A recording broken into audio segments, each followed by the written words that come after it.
fair. And I thought it's also respectful to the voters to have the first opportunity to hear from me before the honorable members, because they are the ones who elected me to office. Article 1 of the Kenya Constitution says that the power, the sovereignty of this great nation rests with the people. And Parliament, that is the National Assembly and the Senate, enjoy the delegated authority from the people.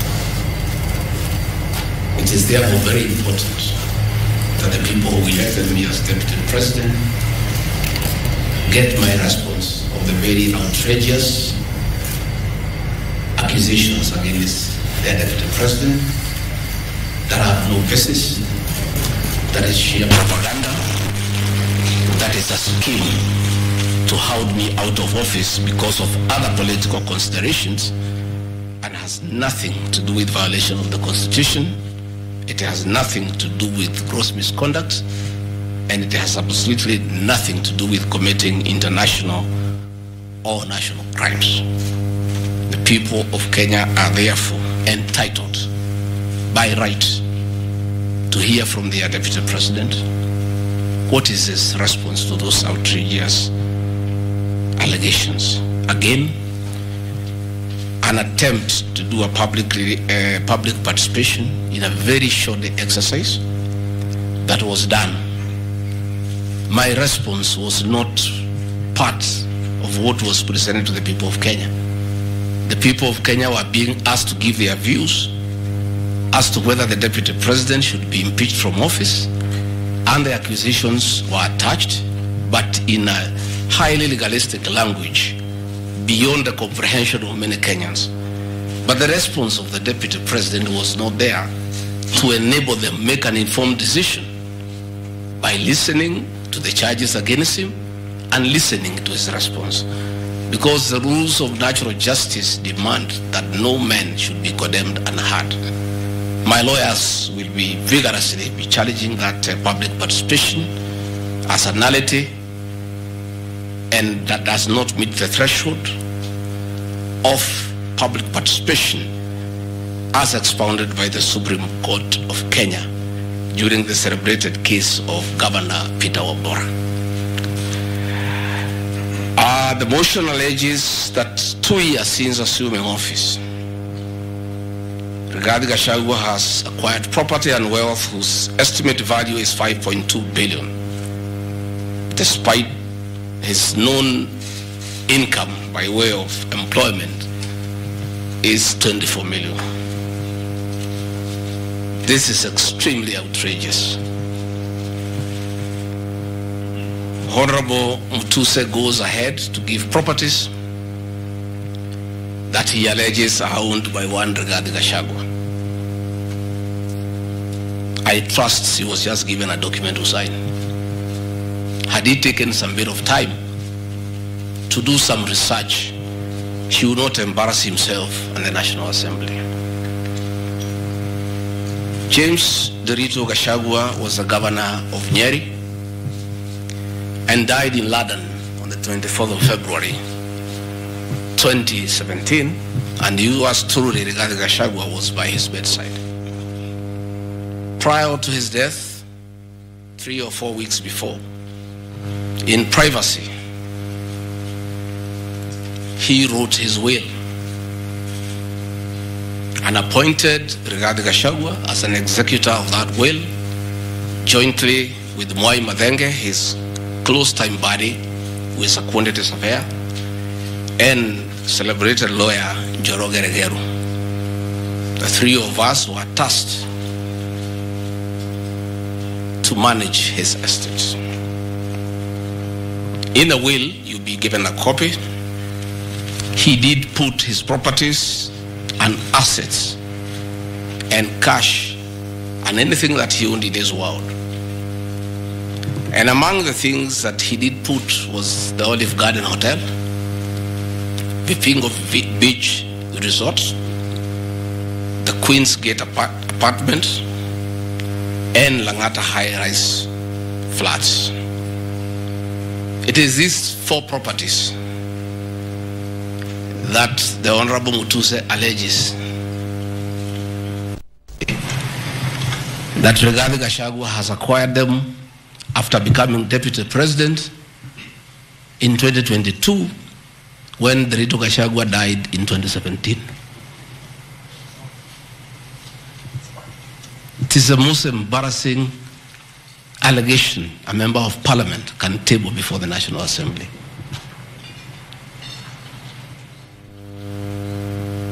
Those properties were constructed and were in operation when the late Gachagua was alive. I take this opportunity to ask for forgiveness to my late brother, James Rigathi Gachagua, that today, as your younger brother defends himself, he'll defile your privacy by distributing your will that you wrote in privacy.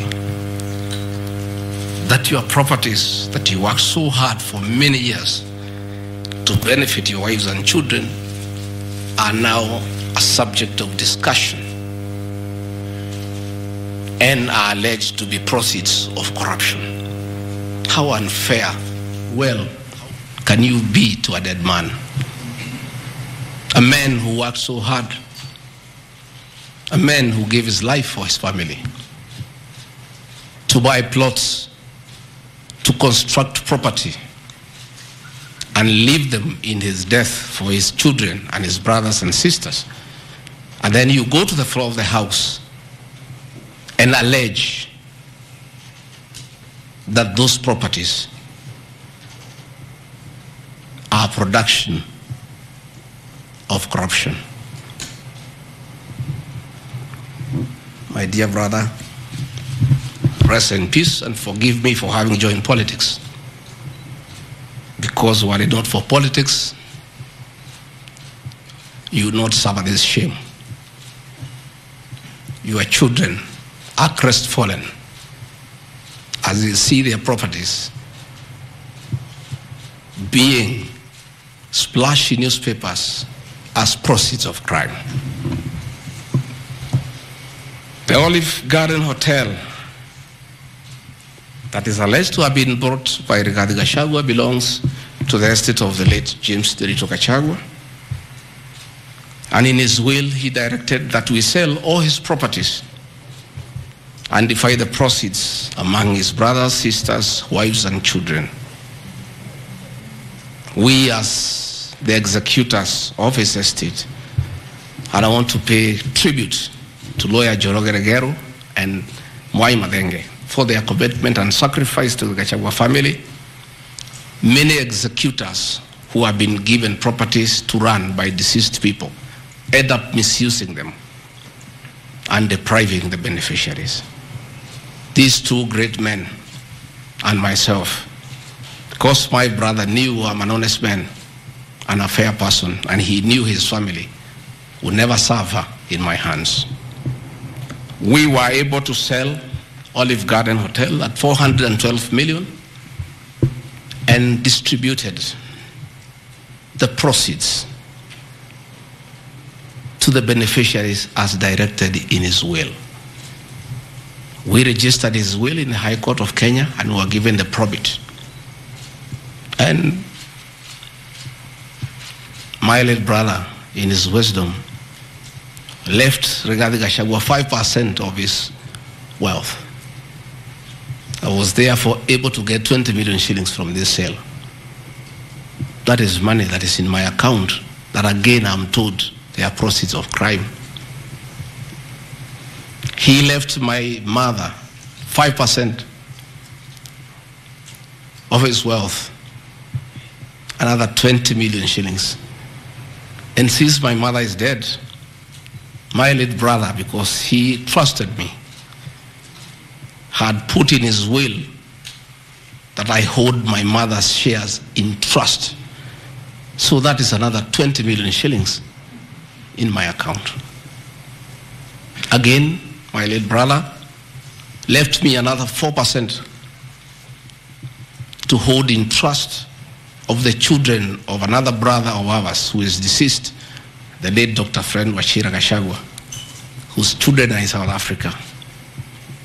And another 16 million shillings was put in my account. My late brother gave 2% to my wife, Pastor Dorcas, because of her kindness of looking after him when he was ill. All this money that has come to me from a dead brother, I'm being told are proceeds of crime.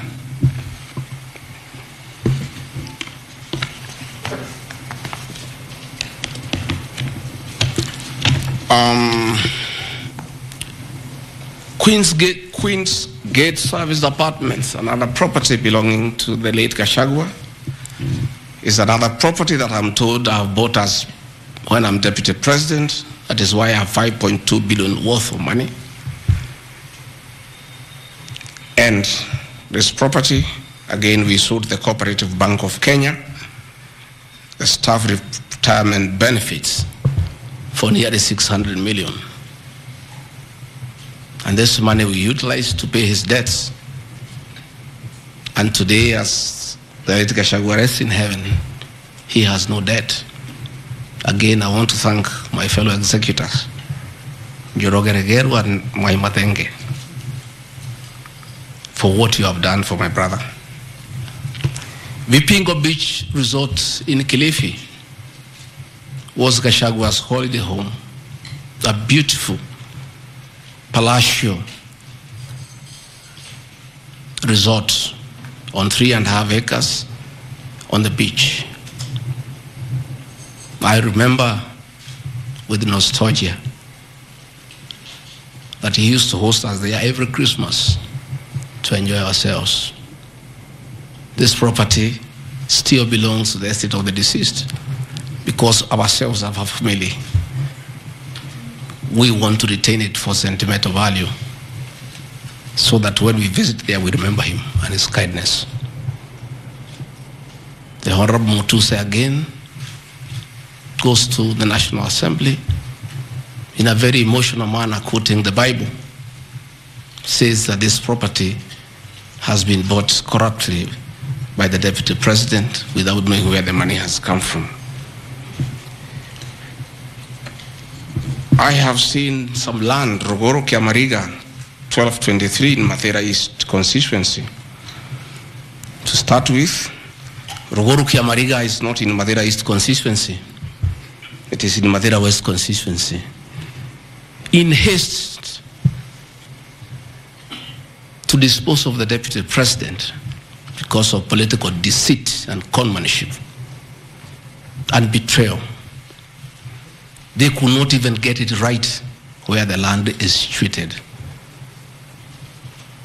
They were in such a haste to get rid of the Deputy President. The land is Rogoro / Kiamariga, 1223 in Mathera West constituency. It's a 2-acre piece of land. It's alleged it has a helipad. It's a lie.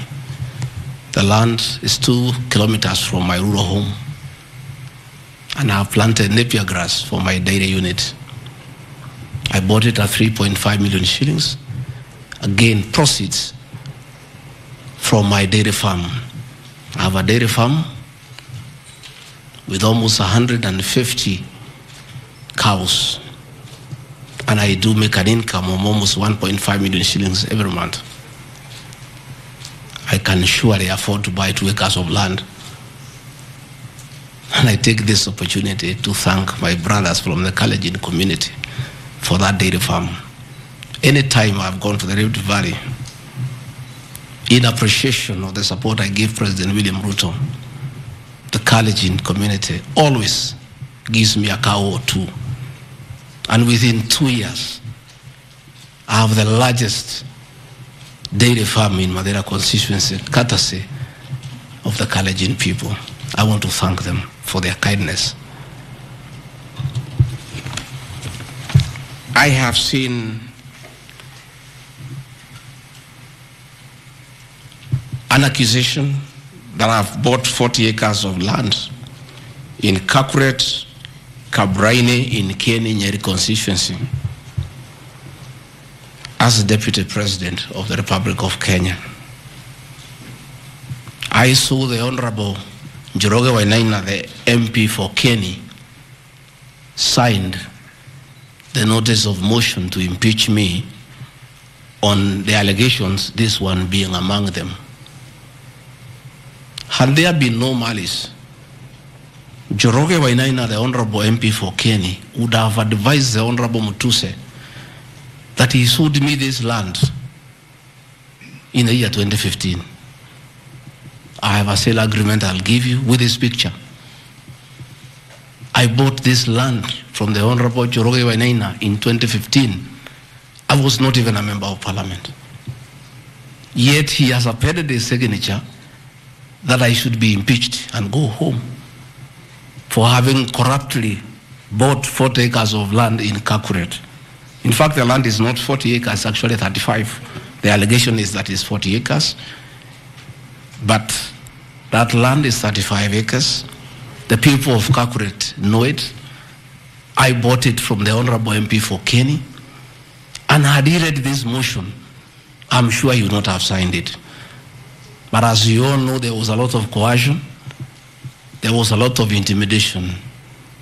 And I'm sorry that I'm told the Honorable Wainaina is admitted in hospital because of threats, coercion. He's being forced to hang a brother against his will and his conscience. These are the lies that Mutuse brought to the National Assembly, and asking the people of Kenya to get rid of the Deputy President of the Republic of Kenya based on lies. I have seen another ridiculous allegation that the Honorable Rigathi Gachagua, Deputy President of the Republic of Kenya, has since becoming Deputy President, acquired 80 acres of land in Meru. That is false. What is true is that the Deputy President is a member of Solution Circle Limited in Meru. And for those who do not know, the Deputy President is half Meru, half Kikuyu. His mother, the late mother, Kirigo Gachagua, was born in Meru in a place called Katheri, and thereafter settled in Kiberesha. Deputy President Rigathi Gachagua sometimes is a lonely man. His father is dead, his mother is dead. His brother, Derito Gachagua, the governor, died of pancreatic cancer. His brother, Dr. Fred Wachira Gachagua, died because of alcohol. His other brother, Jackson Riani, died because of alcohol. His sisters are married. So when he goes home, many times he's lonely. And he decided to look for some land in Meru where he can go and build a house and be among his relatives, his mother's relatives. And in the process, I identified a 29-acre land and borrowed money from Solution Circle, which I'm paying every month. We'll give you documents to show you that this is 29 acres, not 8 acres, that I have bought from a loan that I have taken as a member of Solution Circle in Meru, the land of my mother, and which I call home. I have seen an allegation that I have a dairy farm in Nyandarua.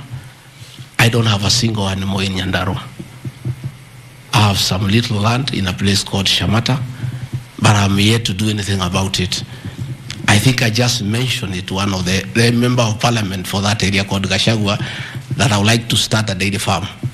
And I think in those rumors in parliament, the Honorable Mutuse went ahead to say that I own a dairy farm in Nyandarua. I own no such farm today, but God willing, because of the good climate in Daragwa, in Shamata, one day, God willing, I'll have a huge dairy farm. I have seen companies listed just to create an impression that Rigathi Gachagua is doing business. I want the people of Kenya to know that Rigathi Gachagua was a businessman before he became a politician. And he had a life. And that life is part of his history. So getting companies that were associated with him 15 years ago, 13 years ago, 10 years ago, and publishing them, it's just being mischievous. My life did not start as deputy president. I left university in 1989 and served the public for 15 years, up to the year 2002. I left for the private sector for another 15 years. In those 15 years, I was a very astute businessman. And luckily for me, maybe of you are not that lucky, it was during the Kibaki era when things were working. The economy was strong, business environment was right, and there was room to make money. And I made money that time. Those are old companies, and they are not trading. And when I became deputy president, a few companies that owned properties, I transferred to my children, and I told them to continue doing business and not to do business with the government because I don't want conflict of interest. I want to confirm to the people of Kenya tonight that no company owned by my children has ever done business with the government, and I'm demanding for proof from the Honorable Mutuse or anybody else linking the Rigathi Gachagua family with business deals with the Kenya government. I agreed with my children that they do business with the private sector, do farming, and run the family business that I bequeathed them. These companies are all listed.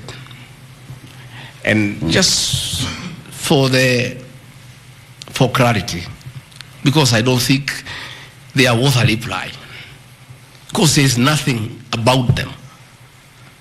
Rigathi Gachagua Foundation.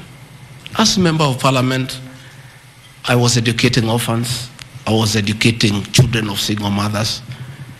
I was educating children of PWDs. And the education needed to continue. And I don't have the benefit of CDF money. So I started a foundation, the Rigathi Gachagua Foundation, to continue doing the work of charity. I have seen my foundation here. The Honorable Mutuse has not said what crime the Deputy President has done by having a foundation that is non-profit making. For the purposes of clarity, I'll give you the bank statement for this foundation. I have only received a total of 12 million shillings from well-wishers, which have educated children, have educated students at Pwani University, and other vulnerable people. Docas Rigathi Gachagua Foundation, this is just an attempt to bring my family into mud. Every Kenyan knows the work Docas Rigathi has done in this country for the boy child. She has opened clinics for addicted children, and she gets a lot of money in her foundation. Since a decision was made that the government will not fund the office or the spouse of the Deputy President, Kenyans of goodwill flock to her every day with cash donations,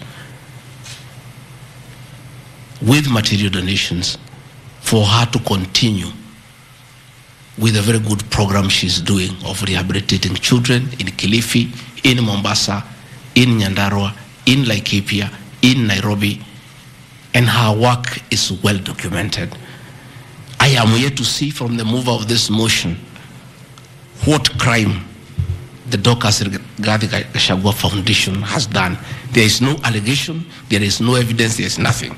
Against Rigathi Gachagua Foundation, there is nothing. Spiritway Limited is a company registered by Docas Rigathi. that does work with church ministries. This ministry has not traded, does not even have a bank account. It's some strong women of God who have come together to create a company around their issues to preach the gospel. The mover of this motion has not indicated at all what crime this company has committed, other than dragging the name of my wife into mud in the National Assembly. Calvary Creed International Limited, as the name suggests, is a company founded by my wife in 2015, long before I became a deputy president. Again, on evangelism and activities to do with the Church of Christ. I have not seen a single allegation against this company. Mothers of the Lord Limited. Again, this is a company incorporated my wife, Pastor Dorcas, in 2021 with our friends. It has never traded. It does not even have a bank account. The Anani Collective. This is a business name registered my son, Dr. Keith Rigathi, in 2021 before I came into office. And I've asked him, and he has told me the ideas he had, they have not yet come to fruition. So the company is dormant. I am yet to see a single allegation against this company by this young man. Grad Pass Apartments Limited is a company that the executors of the late Gachagua put together to manage Langata View Apartments. The late Gachagua left 80 apartments for his children in Langata and asked us to sell and distribute the proceeds to the wives, the children, and the brothers in a formula that he gave. In a family meeting that I chaired, we agreed as a family that we should not sell the flats. We should share them so that everybody can be getting a rental income. In that formula, because of the shares he gave to me, I have 10 flats. His daughter has 10, his wife has 5, another one has 2, another has 1. So we did put this company together called Grand Bypass Apartments Limited. This is a company that will be managing those flats on behalf of the beneficiaries of the estate of the late Gachagua. Again, this company has been put here by the Honorable Mutuse as a company that is involved in corruption. A company set to manage flats belonging to a dead good man who had foresight to think about the future of his children. And in his death, he is being haunted on nonsensical allegations simply because a decision has been made that Rigathi Gachagua is no longer useful to this administration. He is a spent cartridge. His work was to help fight Uhuru Kenyatta and get President William Ruto to power. And thereafter, he is of no use. So he should be dispensed with, and somebody else can be appointed against the will of the Kenyan people. That is the viciousness that we are even fighting the dead. How cruel can we be? How insensitive can we be? What is this power thing? That you even fight the dead for you to entrench yourself in power and get rid of your perceived political enemies. I appeal to the people of Kenya to have respect for the dead, if nothing else. People may have money, they may have power, they may have everything, but they must remember that it is very respectful to respect the dead. Please, stop haunting my late brother. Don't put him on trial. He committed no crime by working hard and leaving an inheritance for his children and entrusting his brother, Rigathi Gachagua, to look after that property.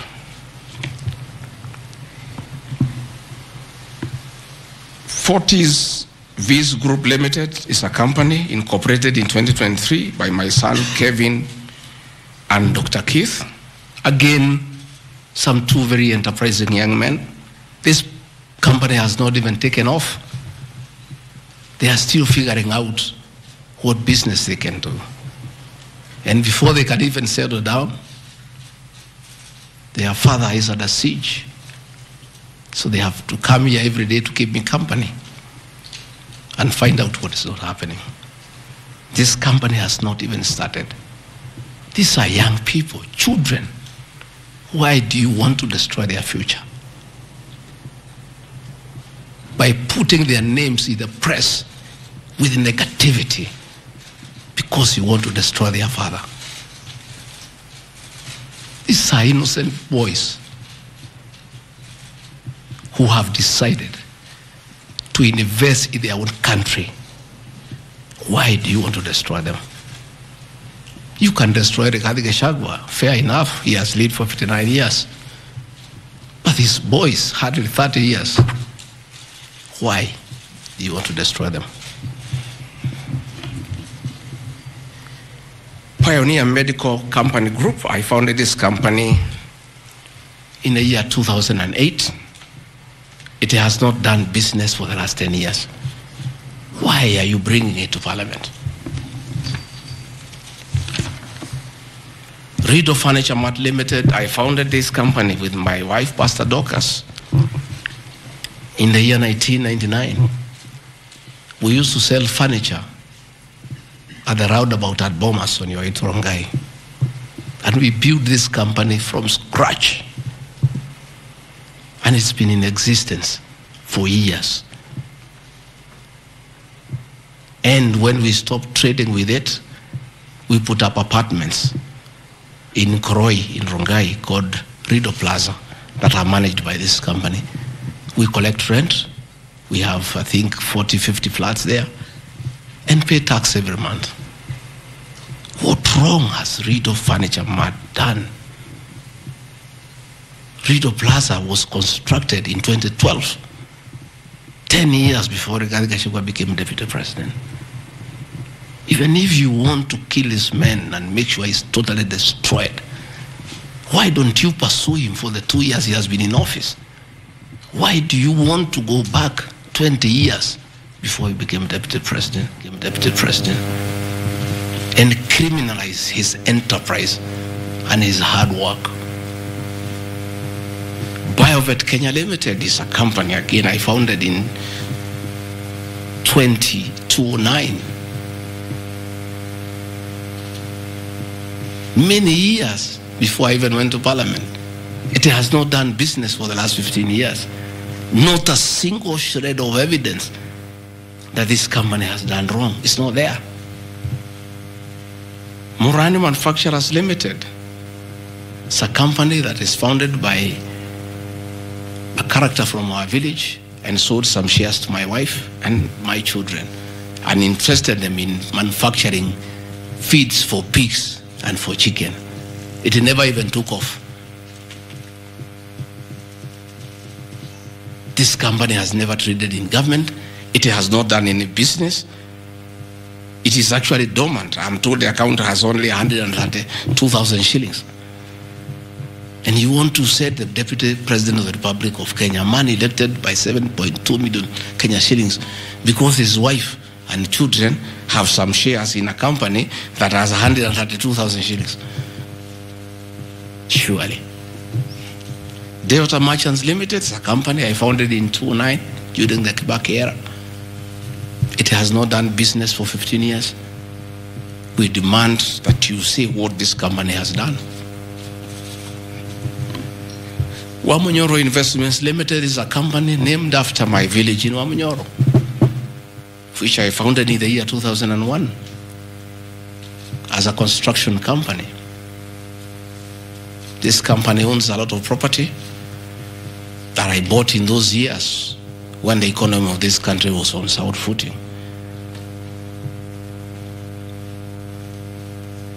Since I became deputy president, we ceased all activities of this company. It has not done a single transaction with anybody. The company is dormant, but it owns property. Those properties were bought and acquired long before I became deputy president.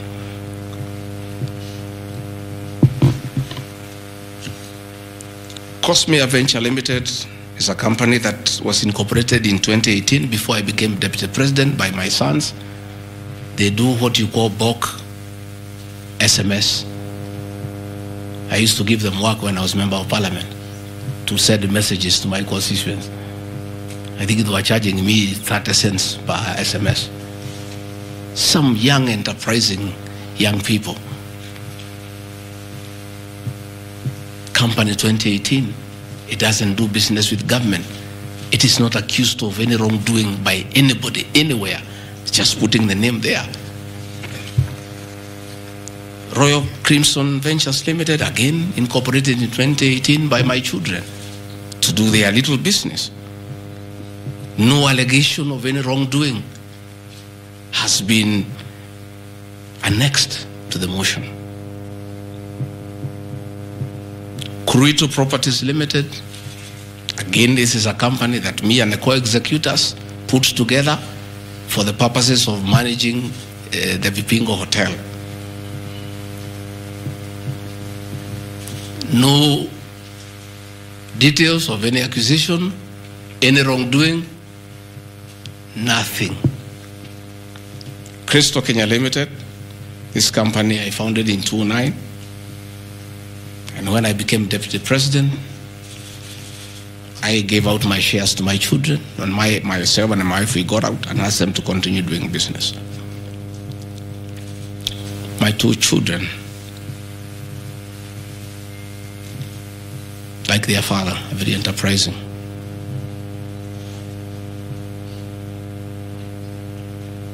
Nyeri County, where I come from, we were hit badly by COVID, and all our hotels shut down.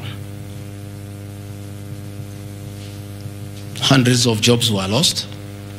Many people who were supplying to those hotels shut down. The two most important hotels in Nyeri is the Outspan Hotel and the Treetops Hotel, and they are always run together. The Outspan Hotel was for sale, and my children were interested, and I encouraged them.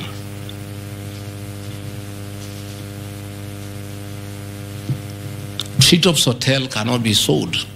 It belongs to KWS. It's a government hotel. You can only lease. And the person who owned Outspan Hotel had also leased the Treetops Hotel. So my son acquired Outspan Hotel and got an assignment of the lease. So they don't own Treetops Hotel. It's on a lease from KWS to Abadea Safari, then an easement to Cristo Kenya that is run by my children. I shouldn't be here talking about Cristo Kenya Limited and my children because they are not part of this proceeding. But they have no other forum to defend themselves, so I have to defend them. They are grown-ups. They should defend themselves, but they don't have the forum. They went to a bank and borrowed 600 million. The documents are there. And bought a hotel and bought the lease. And I publicly announced that my family has acquired the two hotels because there was nothing to hide. I saw no need to advise my children, like other people do, to buy the properties through proxy because this was straight business. They went and borrowed 600 million from the bank. And they were given 1 year moratorium, which is not over, to do the renovations and all that and open the facility. But I want to thank my son, Dr. Keith Rigathi. He worked very hard. That I think last month or so, I was at the treetops with the British High Commissioner to open the treetops. The treetops is so important to the people of Nyeri and the Aberdare ecosystem. It is in the treetops hotel that Princess Elizabeth slept as a princess and woke up as a queen. And when that facility was shut down, it was very devastating to the people of Nyeri and the Aberdare ecosystem. So when the people of Nyeri heard that the son of the deputy president is interested in leasing that facility from KWS and reopen it, there was joy and ululation in the Aberdares. Since this hotel opened, 45 Kenyans are back to work. The mama mboga we talked about during our campaign are supplying vegetables to that hotel. The local butchers are supplying meat to that hotel. The traditional Moboko dancers come every weekend to entertain the tourists and get some payment. The tourism circuit of the Aberdare is back because of these two young men who are now being demonized as crooks, as criminals, who should not invest in their own motherland because they are the sons of the deputy president. The deputy president of the Republic of Kenya spends a lot of time in one of his functions that he has been given by the president to coordinate development partners and look for investors. Why should the deputy president go to look for foreign investors when his own children can invest at home? Children of many other people I know hide their money in Dubai and Cayman Islands. They don't want to invest here. What crime have the children of the deputy president of the Republic of Kenya committed by borrowing money from a bank to buy a hotel and spur tourism, create employment, and spur business within the local environment? These boys are so demoralized, asking me, Dad, why didn't you advise us that it's a crime to be your children? That we have no life of our own? That we shouldn't invest in our own country? And if we dare to invest, we should do it at our proxy so that we conceal our identity. Are we criminals by virtue of being your children? That's a question my children are asking me.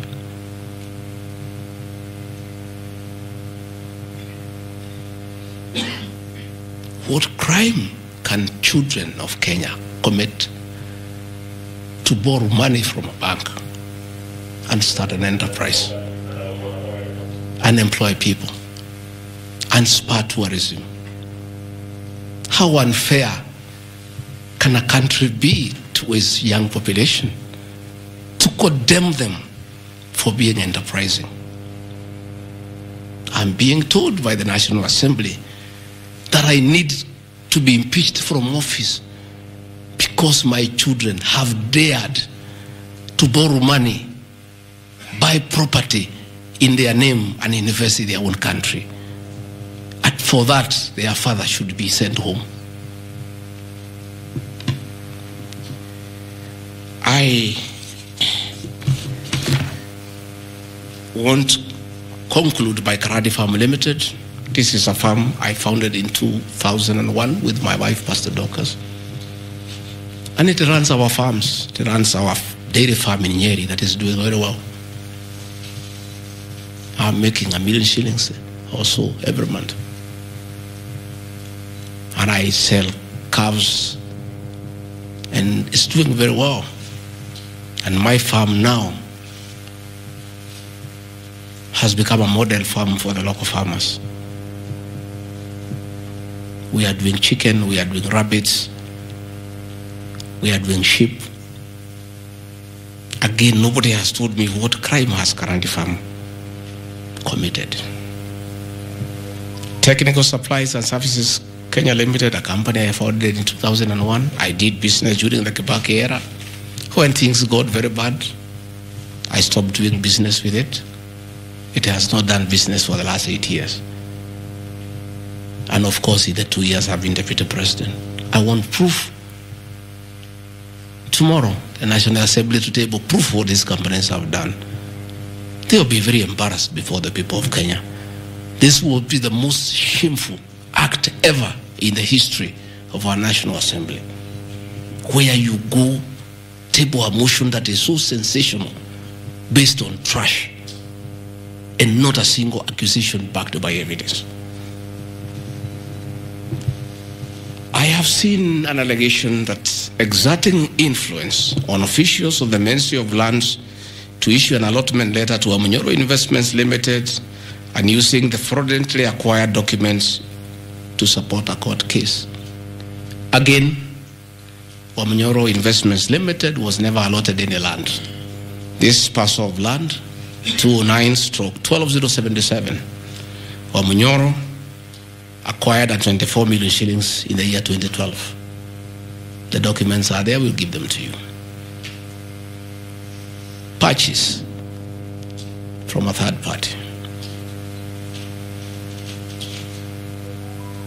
Somebody went to the National Land Commission and lodged a case and claimed the property belonged to him, a former senior outside the Ministry of Lands. And the National Land Commission made a determination, the records are there, that the land belongs to Amunyoro Investments Limited. Again, he went to the High Court in the year 2022. I was not deputy president. I made my witness statement before I became deputy president. I supplied all documents before I became deputy president. I did not file any evidence as deputy president. And the matter was concluded. And the High Court issued a judgment. We'll give you the judgment that the land belongs to Amunyoro Investments Limited. I am told that they have appealed the judgment. I invite the Honorable Mutuse to apply to be co-joined in the appeal, and then he can argue his case. This is a matter that has been adjudicated by the High Court of Kenya and made a determination. And you want to bring it to the National Assembly. The matter is alive with the Court of Appeal. It is sub judice to even discuss it in Parliament because a determination has been made. Irregular procurement of mosquito nets at a cost of 3.7 billion. I saw a huge headline from the Star newspaper, planted headline. This is the most ridiculous headline I've ever seen. And this is the most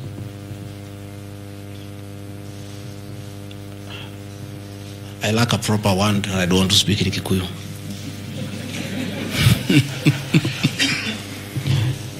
I think somebody needs to give you some water. What I'm looking for.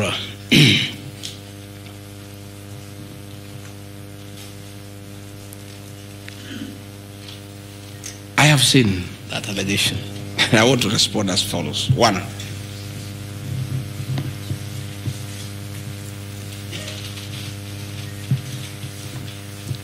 there is Andrew Murwa, he has sworn an affidavit with the false allegations. And he had better be very careful. Because he has made a statement on oath. In the affidavit, he says that Deputy President was involved in KEMSA 3.7 billion irregular procurement of malaria nets, either directly or through proxies. Further,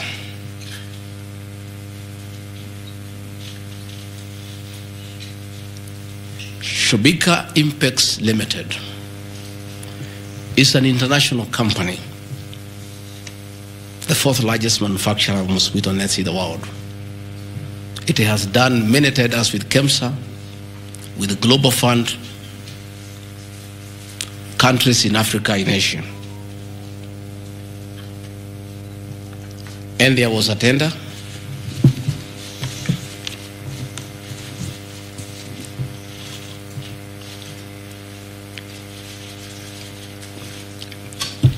There was a tender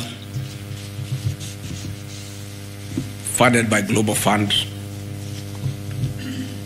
through KEMSA, and it was an international tender for manufacturers. The company owned by my son Christo Kenya Limited are not manufacturers, and they did not participate in any way in the tender. In any way. What happened is that in the year 2014, 8 years before I became Deputy President, Shobika Impex Limited appointed Christo Kenya as their local agent, whose work is to do their errands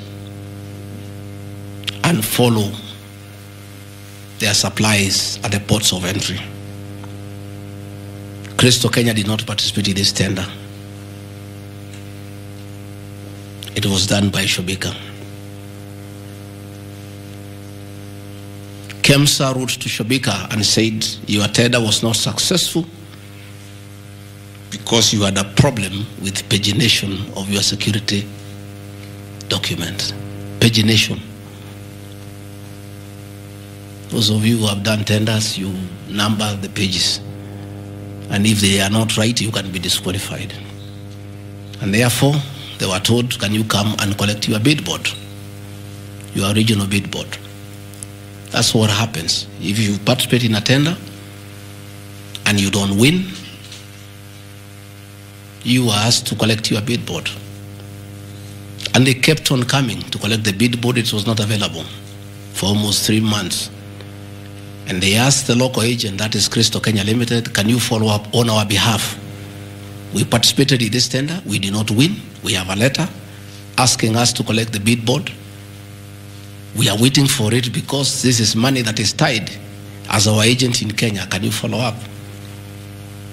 And that is why when my son on behalf of Christo Kenya Limited went to KEMSA trying to follow up. And when it was not working, he brought it to my attention and I made a call to Mr. Andrew Mulwa asking, my son has been here. There is a little issue about a bid board of an unsuccessful tenderer. Why is it that this is money that is tied? And these are foreigners, these are foreign investors. We don't want to make life difficult for them. Please, why don't you release it to it unless there's a problem? Oh, he said, no, the matter is under investigation. That is why we cannot release it. The bid board is with the SEC. I said, fine. If the matter is under investigation, so be it. Right along, the investigations were over. EACC wrote to KEMSA and returned the bid board. KEMSA in return wrote to Shobika and returned the bid board. End of story. Shobika did not win the tender. They were not awarded the contract to supply the nets. No nets were supplied by Shobika. No public funds were lost. And we are told by Deputy President asking why a bid board to a tenderer who has failed to win cannot be returned, he endangered the lives of the people of Kenya. That is how absurd the allegation is. There is no evidence that the company with my son participated in the tender. They did not participate. There is no evidence that the Deputy President interfered with the tender. The only crime is that urging so that we don't frustrate foreign investors. If they were not successful, why are you keeping their tender security? You need to give it to them. And it was a lot of money. I think it was 500 million or something like that. So I want to say this is a very ridiculous, and I take great exception to the headline by the Star. Please, we'll give you the documents. Tell us, where was the Deputy President involved in a tender? This is a tender that never was. And for the record, to show that this tender had no problem, after the investigations, During the investigations, the CEO, Terry Ramathani, was suspended to allow investigations as it should be. And Mulwa became the CEO. Mulwa was not there during the tendering. He came after the tender had been annulled. And he was dealing with the aftermath of the annulment of the tender, that is returning the bid boards, sending document to ACC. After investigations by ACC and the Senate were concluded, Terry Ramathani was appointed by President William Ruto as the Deputy High Commissioner to India. That tells you, because when those appointments are made, the head of public service writes to ACC, DCI, to add up. You know, when you want to talk big figures, you must look for 3.7, 600, and all that. Even all these things I've read here, if you take your phones, we are nowhere even, we have not reached 2 billion. Because Olive Garden, 400 million. Queensgate Apartment, 600 million. Outspan and Treetop, 600. So these are just figures that were being put to the people of Kenya so that they can see us into bad light. Unnecessary and expensive renovation at the official residence in Karen and Mombasa. How Mutusen knew it's unnecessary, I don't know. He has never been here. You guys were here before. When President William Ruto was deputy president, he was denied funds for 5 years. This place was in very high state of disrepair. It took me 7 months to move in. The roofs were leaking, the toilets were blocked, the septic tanks was broken down, the borehole was broken. There was nothing. Parliament, in its own wisdom, allocated funds for the renovation of this residence. As a deputy president, I have nothing to do with public expenditure. In fact, at that time, the accounting officer, between 2022 and 2023 financial year, was the State House Controller. Procurement was done, tender was awarded, and the renovations were done. As and you can see, the place looks good. There was need to dignify the office of the deputy president because he has a function of coordinating development partners. Ambassadors and high commissioners and all sorts of international visitors are always here.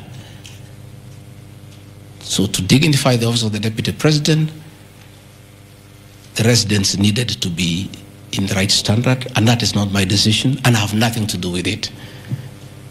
As for the contractor who was awarded the job, I don't know him, and I don't need to know him. I have no business. Where he transferred his money, I would not know. I have no access to his account.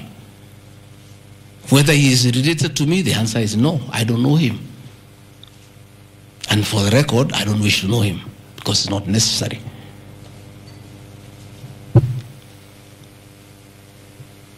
Government expenditure is audited every year by the Auditor General. Since this office was under the executive office of the Deputy President for that financial year, the Auditor General did her inspection and gave us a clean bill of health. The renovations that were done were not highlighted with having any audit query. If the Honorable Mutuse had taken his time to look at the Auditor General's report, he would not have brought this baseless accusation. And even if there was an accusation, it should be directed to the accounting officer, who is the State House Controller, not me. I don't deal with procurement, I don't deal with financial management, I don't deal with anything to do with public finances. But since the matter has been raised, I have to answer to it. I have looked at the Auditor General's report, clean. I have looked at the contract, it's signed by the Controller of State House. As to the work that I can attest they did a very good job. And this residence has been dignified. The same with the residence in Mombasa. You know, the residence in Mombasa is where President William Ruto and his wife, Mama Rachel, were chased away, and the house allocated to the regional commissioner. And on assuming office, I took up the residence. It was in state of disrepair. Again, it was renovated. It's a good place. And I normally go there when I go to Mombasa. And it makes a lot of sense, because before the renovation of that residence, anytime I went to Mombasa, I normally have a huge delegation of security people, hospitality, and all that goes with the office, not really me. The bills were very expensive. It makes a lot of sense to have an official residence for the Deputy President in Mombasa, so that when he is there, you cut down on public expenditure.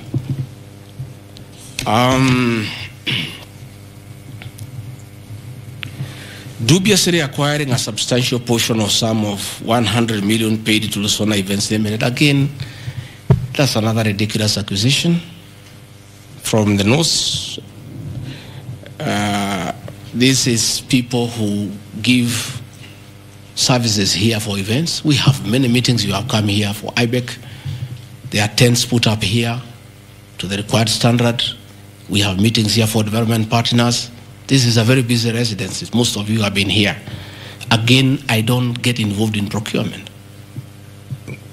That is the work of the accounting officer and his team in public finance management.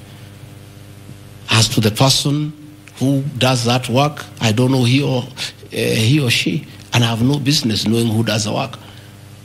Those are things that are not in my purview. Again, the ridiculous accusations that that money came to me, one would have to demonstrate how it came to me. Was it brought to me through my account, through cash? Who was there? What is the evidence? Again, it is just trying to throw mud at me. And I want to say that that accusation is baseless, and we believe, we want to see the mover of the motion coming up with tangible evidence. Again, these accusations lack particularities and specifics. They are just generalized accusations. Again, we'll be challenging that again in court, because there is a ruling that grounds of impeachment must be well grounded and must be particularized and specific. This is just an allegation. Where is the nexus between the supplier of events to this residence and the Deputy President, Rigathi Gachagua? There is no nexus. I don't know the person. I don't know the company. I'm not involved in the procurement. I don't even know how it is procured. All I do is I want events, and they are arranged, and I take part in those events. Those accusations of funds utilizing the Deputy President, in the office of the Deputy President, coming for my personal benefit, are ridiculous, unfounded, and totally malicious, and there is no evidence whatsoever. And I want you people of the press to also have these people to give you the evidence. Don't just write headlines. Ask, where is the evidence? Where are the particulars? You know, you don't just allege, oh, this particular supplier, this money went to the Deputy President. Yes, fine, that is good. How? How did it go to the Deputy President? You must explain.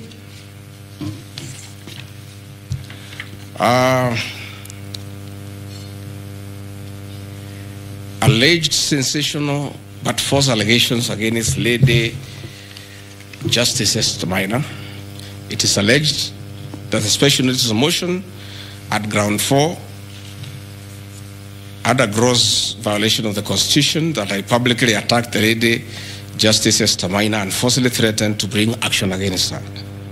I did not threaten to bring any action against Justice Minor. I did bring action against her. I was just informing the public because I'm a public officer and I have freedom of speech. I have filed a petition before the Judicial Service Commission against Justice Esther Minor in issues I felt I did not get proper justice. So I did not threaten her. I did what the law says. If you are not happy with the conduct of a judge, you file a petition before the Justice the judge, the Judicial Service Commission, which I have done. Again, I don't want to delve before the matters because it is against sub judice. But that I have done, so I cannot be threatened. I cannot be said to threaten her. And again, I have a right as a leader, as a Kenyan, to say what I'm doing. And I did say publicly that I will bring a petition against her, and I have done it. And the evidence is there. You see it. We have filed a petition, and we are waiting for it to be concluded.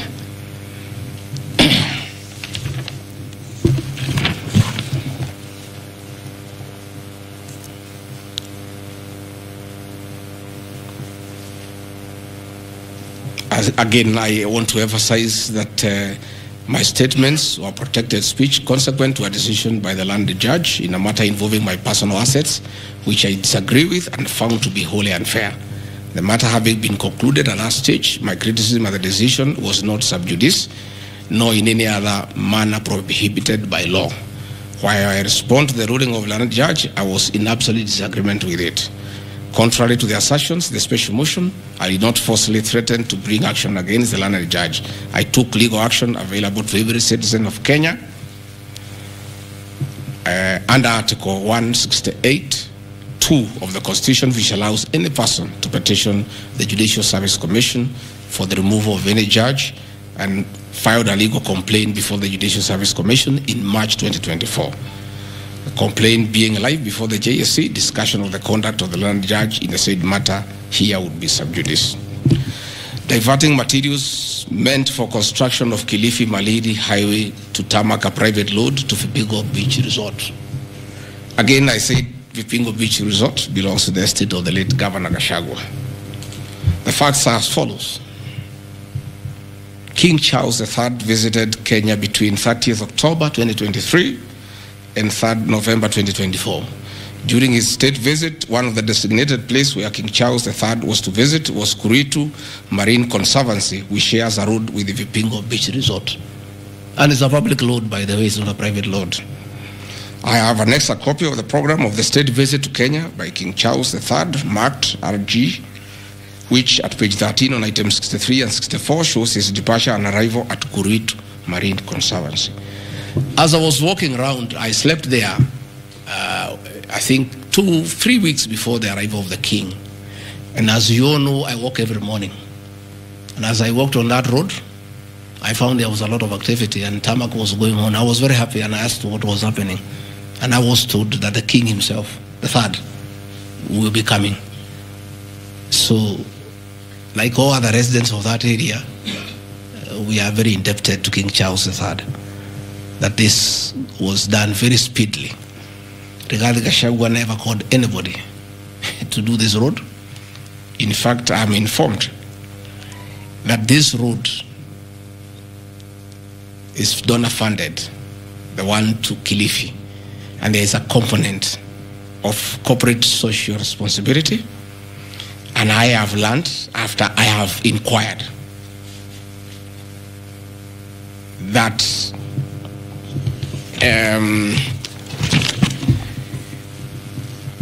these people of that road is called Takawungu Shariani Vipingo. It's off the main road, and I am made to understand that Kuritu Marine Conservancy,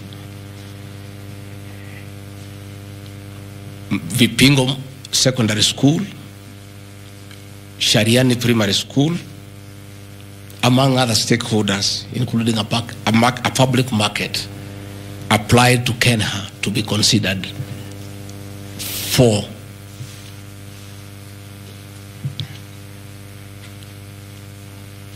corporate social responsibility. And I think the issue of the king hastened that request. And that's why I said we are grateful to the king. Again, I invite evidence to show that I influenced that road. In any case, I would like to know the member of parliament for that area, how he will vote in this motion. He should be a very happy man. If Deputy President Rigathi Gachagua occasioned a tarmac road to be done in his constituency, he should vote for me. But I didn't. And when I went there, that Shariani market, people are very happy with that road because I walk there in the morning when I sleep there. People are very happy with that road. The secondary school there, the boys and girls are very happy. The primary schools are there. And again, contrary to the assertion by the Honorable Mutuse, it's not a private road, it's a public road. And it is serving many people, a primary school, a secondary school, a market, and a whole community, including the family of the estate of the late Governor Gachagua. We are just beneficiaries of good deeds by our government that were hastened by the arrival of His Majesty the King III. Undermining the President and the Cabinet by allegedly making contradictory public statements from the position taken by Cabinet regarding the evacuation of the people residing along Nairobi River. To start with, for the record, President William Ruto has never complained to me that I have undermined him. If he has told that to Honorable Mutuse, I would like to know that he has complained to Honorable Mutuse that his deputy has undermined him. Article 147 of the Constitution provides the Deputy President shall be the principal assistant to the President and shall deputize for the President in the execution of the President's functions. Article 28, which states that every person has inherent dignity and the right to have that dignity respected and protected. Article 29C, which states that every person has the right to freedom and security of the person, which includes the right not to be subjected to any form of violence from either public or private sources.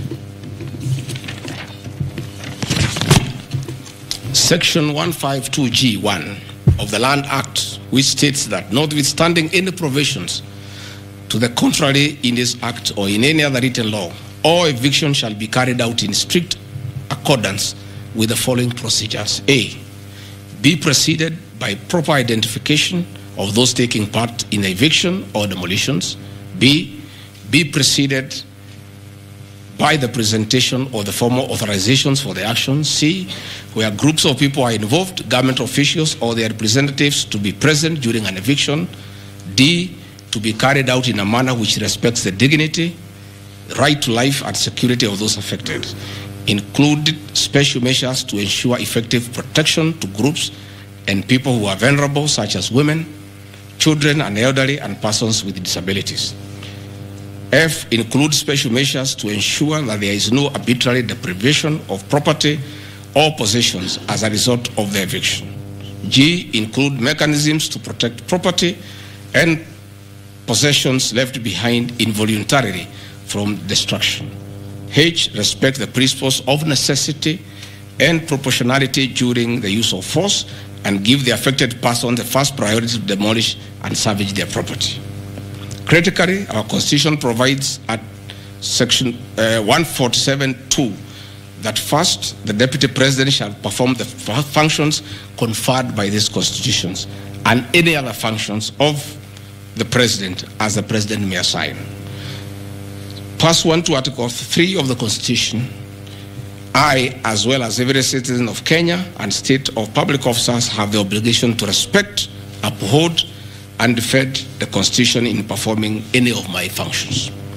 The national values and principles of governance contained in Article 10 of the Constitution by those state organs, public officers, and all persons, including myself as the Deputy President, wherever we make or implement public policy decisions. In relation to this matter, these national values and principles include the rule of law, democracy, and participation of the people, human dignity, equity, social justice, inclusiveness, equality, human rights, non-discrimination, and protection of the marginalized. Adherence to these principles became extremely important when we, as state officers, are contemplating legal evacuation of citizens with a duty to avoid inhuman forced evictions that will be contrary to our Constitution and international law. While campaigning with the President, and subsequently when I was sworn in as Deputy President, you can remember, I promised as a key pillar to the Kenya Kwanza government that there will be no forced and unlawful evictions, and that all evictions shall be human and entail legal compensation. You remember my inauguration speech. I said never again shall this administration carry out inhuman evictions in a brutal manner as was done in the previous administration. I and my office, the Office of the Deputy President, have undertaken extensive engagement with all parties in regard to the cabinet decision on eviction, which I fully support, including the Nairobi River, which is an entity under the ODP and County Government of Nairobi. Adherence to these principles become extremely important when we as state officers are contemplating legal evacuation of citizens with a duty to avoid inhuman forced evictions that would be contrary to our Constitution and international law. Guideline number 6 of the United Nations General Assembly, guidelines for the implementation of the rights to adequate housing, prohibits forced evictions, and the state should ensure that any eviction under domestic law are fully compliant with international law. The guidelines further require meaningful engagement with communities to ensure that the rights of residents are implemented cooperatively without the need for eviction procedures or police enforcement. I have supported the implementation of cabinet directives on the eviction, safe for the fact that on being informed that each person residing at the Nairobi River was being evicted and paid only 10,000 shillings, which I and many other Kenyans felt inadequate compensation for eviction. I insisted that the government should abide by constitutional dictates and international norms while implementing any cabinet decision, including eviction, and maintain the dignity of citizens of Kenya facing evictions. My statements did not and cannot be construed to undermining the president, because the president, like me, sought to defend the very Constitution. I hope I'm very clear. Am I clear? I cannot, I will not oversee, supervise, forced, brutal eviction against the people of Kenya. That I will not, and I can't. President William Ruto and I on the campaign trail gave a solemn undertaking to the people of Kenya that under our administration, that will never happen. So when I was asked to oversee brutal, inhuman eviction against innocent people without notice, without compensation, without due regard to what the Constitution says, I found it very, very difficult, and I rescued myself and allowed the CS for Interior, the Head of Public Service, the PS for Internal Security to proceed. If that is the reason why Rigathi Gachagua should be impeached as Deputy President of the Republic of Kenya and sent home for refusing to undermine the Constitution, for saying no to brutal and inhuman eviction of poor Kenyans, let it be. Undermining devolution by allegedly holding a meeting in Nairobi. Good people. I'm sure you are as embarrassed as I am. That a deputy president holding a public meeting to talk to the people of Kenya is undermining devolution. To start with, Deputy President Rigathi Gachagua, in the duties spelled out by the President under Executive Order number 1 of 2023, he has the duties to coordinate intergovernmental relations. I work with the governors. This is the home of devolution. I hold meetings with the governors every day. I chair IBEC. I cannot be accused, and I need evidence tabled that I undermine devolution. The motion alleges that on 29 September 2024, I unlawfully interfered with the running of the Nairobi City Council government by holding a public rally where I allegedly incited citizens against law of directives of the county government on planning and relocation of markets. This is my response. It is not true that I incited citizens against the law of directives of the county government as alleged. I wish to clarify and point out that when I held the public rally, I merely requested the governor of Nairobi County to speak and listen to grievances which were being raised by the market traders. Videos will be produced tomorrow in the National Assembly. I, Rigathi Gachagua, asking Governor Sakaja to take time to listen to the people and listen to their grievances. The traders had sought me out to intervene and request the governor on their behalf to dialogue with them and seek a solution to their grievances with regard to the relocation of markets. Had the governor listened to these traders, they would have had no business coming looking for me. All I was saying is listen to the people.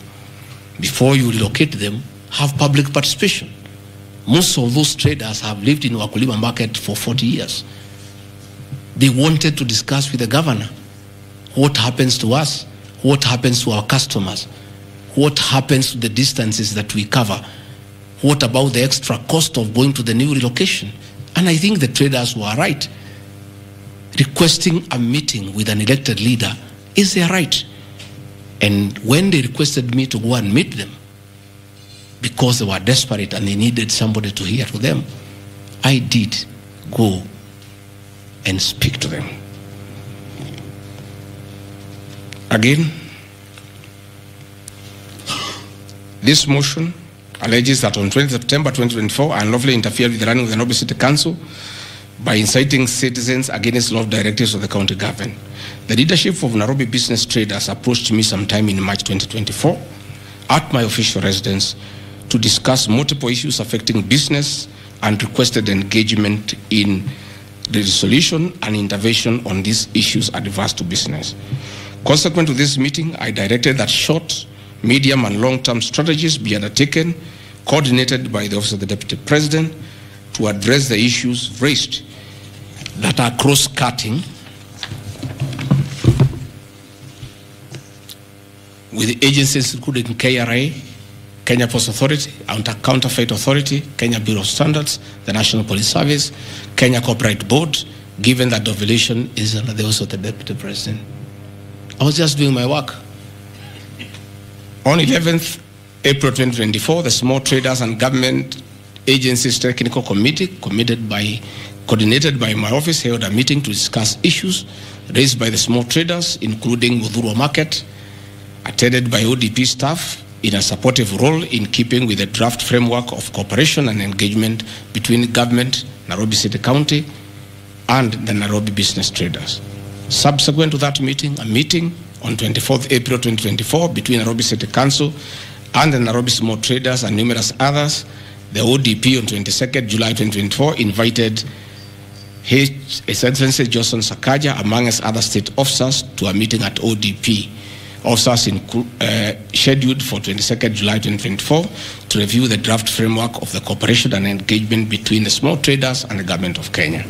On 3rd September 2024, the ODP wrote to Governor Johnson Sakaja and all other stakeholders submitting a final combined draft of the framework for review and feedback. After all the engagement between all the parties and the draft framework, Governor Sakaja decided to arbitrarily proceed with the relocation of Mudhurwa Market. That gave rise to the cry by the people. Meetings had been held, a framework had been agreed on. And as an elected leader, as Deputy President, I think going to listen to people who are in anguish, who are crying, is responsible leadership. The government that President William Ruto and I lead is a listening government. And going to listen to people cannot be an impeachable crime. I would like to know how members of parliament would want to send me home for going to listen to people who are crying that they need to be listened to. I would like to understand. Undermining devolution by allegedly holding meetings to fight alcohol.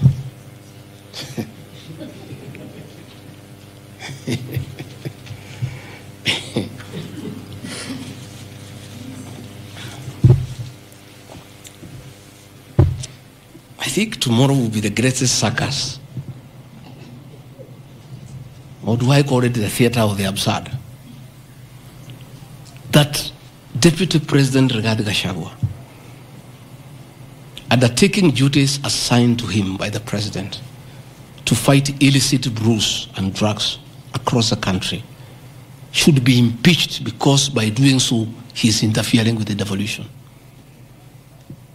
I held meetings in Nyeri, attended by Governor Kahiga, Governor Waiguru, Governor Irogo Kangata, Governor Wamatangi, Governor Kiari Badilisha.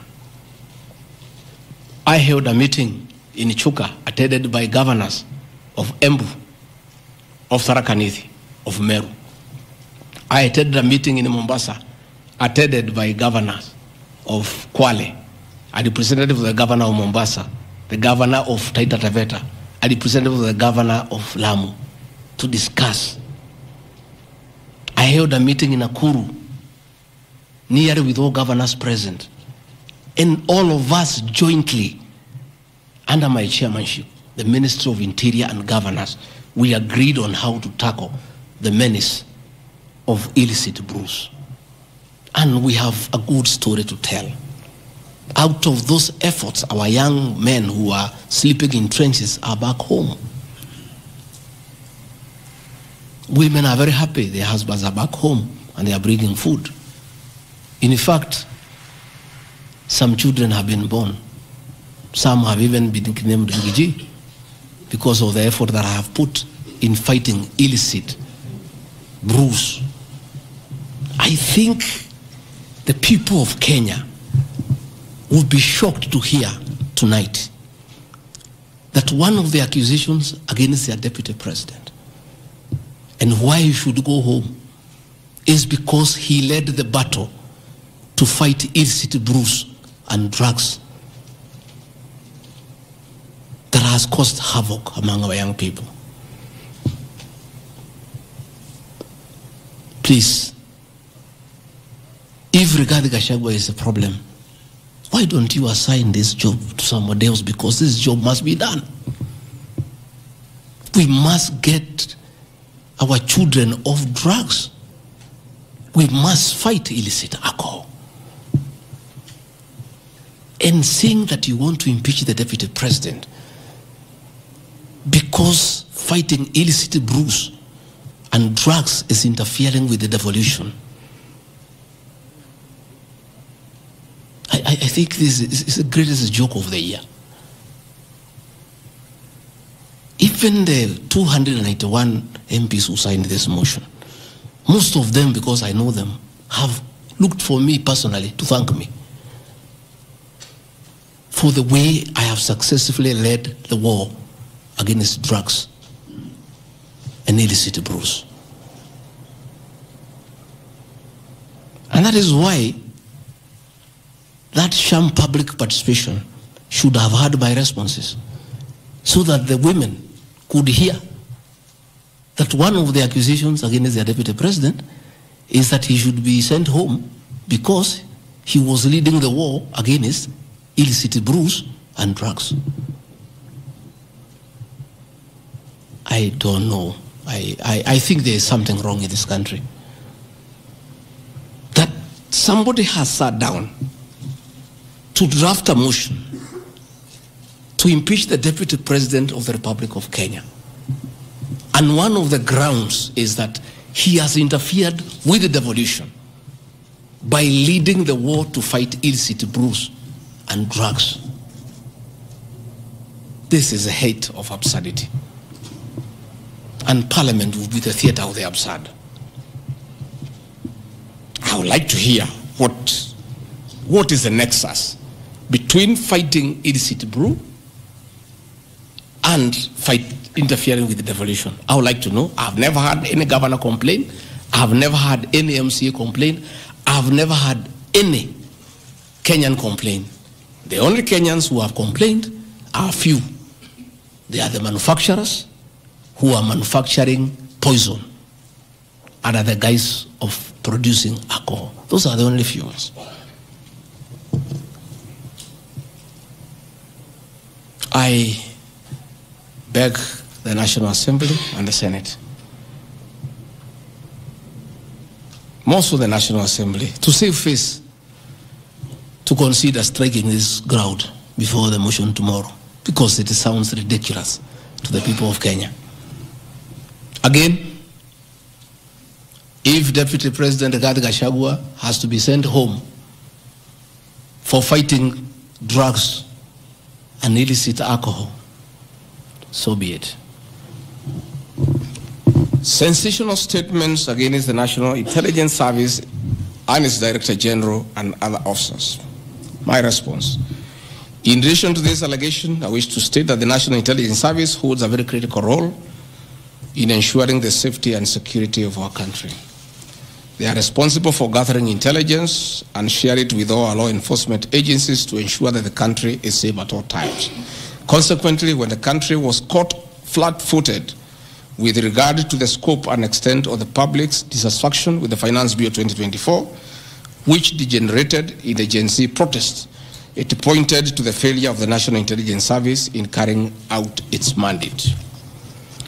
I am persuaded that the National Intelligence Service ought to have known beforehand that the public was completely opposed to the Finance Bill, and they ought to have briefed the President before the protest began, as this would have caused a change of tact by government regarding the proposed bill, and protest which culminated in the loss of innocent lives and destruction of property could have been avoided. Hence, I express my opinion, as this is in my public media briefing in Mombasa, and my utterances were not any different from what happens to other countries when there is lapse or failure by the intelligence agencies. Many of you will recall that after September 11th terrorist attack in the US, the US intelligence agencies were massively criticized, and inquiry was even opened to investigate why the intelligence agency was not able to detect and thwart the terror attack. Under the Constitution of Kenya, the government agencies are supposed to be accountable to the Kenyan people, including the National Intelligence Service, and calling them out when there is a dereliction of duty does not amount to undermining them. In any case, the Director General of NIS is not above the law. He is a public officer. Just like the President, the Deputy President, Cabinet Ministers, he too is subject to criticism like any other public officer. In fact, I'll have videos. President William Ruto, as Deputy President, at one time criticized the then Director General of the National Intelligence Service. In another video, he heavily criticized the then Inspector General of Police for underperformance. I have learned from my boss how this job is done. It's clear. It's done. I mean, nobody, the President is criticized daily. The Deputy President is criticized daily. And we take no offense. The Director General of the National Intelligence Service is not above the law. He is a public officer. He is accountable to the people of Kenya. And when one feels he has underperformed, he'll be called out. Because that is the nature of the Kenyan state. And this I learned from my boss when he was Deputy President. Again, there was the issue that the President and I committed ourselves publicly that never again in our administration shall ever we allow abductions and extrajudicial killings. Despite the police keeping on misleading the President to say that there are no abductions, you all know, you have evidence on video that they have happened. And that is what I commented, and I said it is wrong. And because I'm a truthful person, I'll say what is wrong when it happens. Despite the fact that I am compelled by the principle of collective responsibility to be part and parcel of every decision made by government, that I'll continue to do so, but only those decisions that are constitutional and within the rule of law. Abductions and judicial killings are unconstitutional. I will never support them.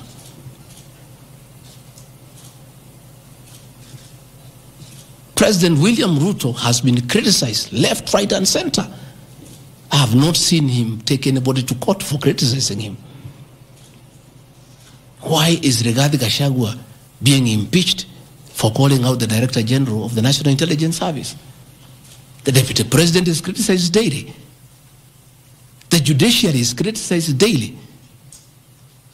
The media is criticized daily, including the Star, whom I've criticized today.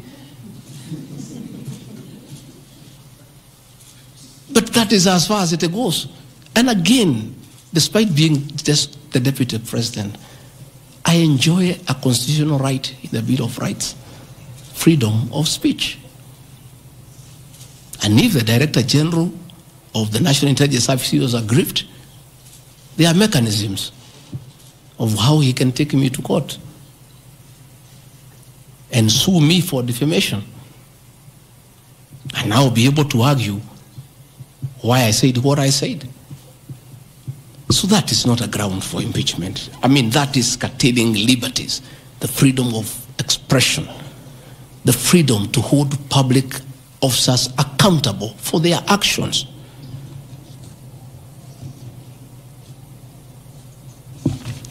And I want to say finally,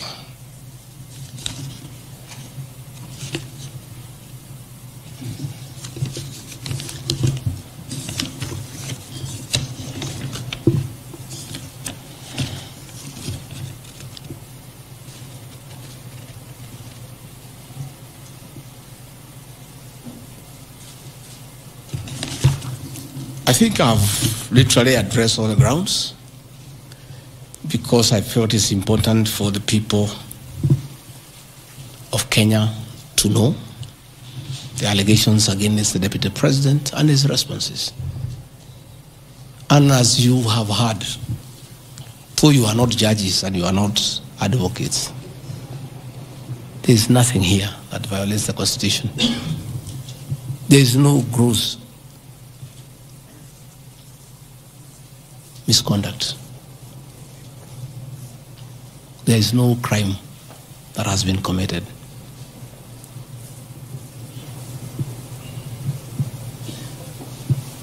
I'm innocent on all these charges, and I want to clarify my apology yesterday to the President did not in any way imply that I'm guilty of these charges. I'm not. I'm not. My statement was that if there is something I've done to the President that I don't know, that probably has upset him, I ask for his forgiveness. But that was in no way an admission of this ridiculous allegations meant to overturn the will of the people. Finally, in conclusion, I want to say that overturning the will of the people is not a joke. It calls for very serious violation of the Constitution. None of these issues here meet the threshold. We'll go to Bunge tomorrow. I'll be there at 5 for 2 hours, and I'll put my case. In the unfortunate event it proceeds to the Senate, I'll be there again to prove my innocence by way of evidence.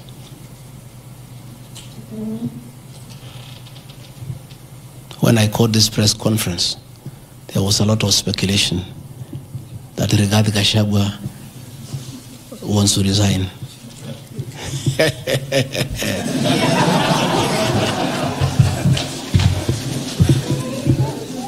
This is a man elected by 7.2 million Kenyans. How dare you suggest to him that he can do so without public participation?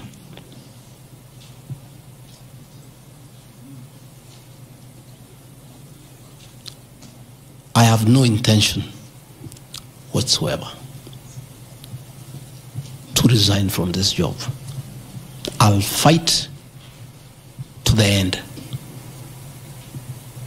I have tremendous respect for our judiciary. and the professional judges of the High Court, the Court of Appeal, and the Supreme Court. And in the professional manner, they have handled serious issues affecting Kenya. The impeachment of a deputy president elected by 7.2 million Kenyans is not a small matter that can hastily be decided by a few members of parliament and senators and wish it away.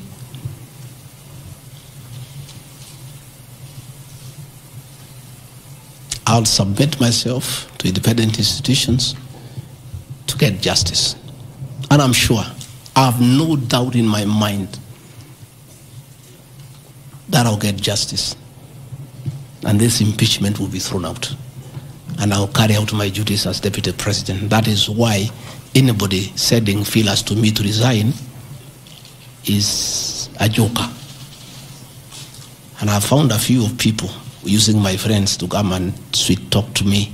Please, my friends, I don't want to become enemies with you. When you are given such silly messages, don't bring them to me. I have no intention. I cannot resign. I did not give myself this job. I was given by the people of Kenya. I've done nothing wrong against the people of Kenya whatsoever. I've worked hard. I've been very loyal to my boss, President William Ruto. I have worked hard every day.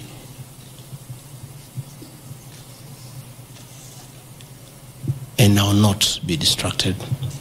I think there's one issue I've forgotten, one ground. The issue of the shareholding, isn't it? Even you guys can remind me if there's one issue that I have not dealt with.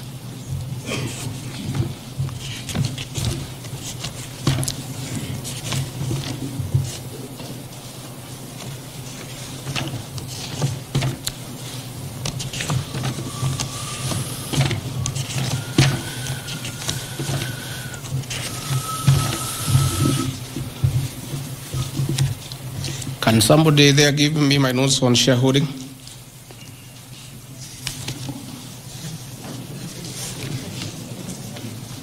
Yeah, I have them here. That's okay. Yeah, this is an important one. Yeah, there are several. I had not, there are a few silly ones. There's one that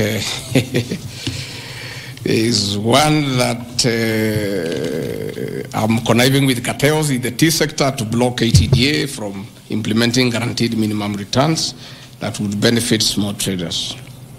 The allegation is not true. No evidence whatsoever has been adduced to substantiate this claim. As far as I know, I've successfully completed my mandate, which was assigned to me by the president, which culminated into creating synergy between people who had taken KTDA to court and suspended the operation of the Tea Act. As a result, the Tea Act now is in operation.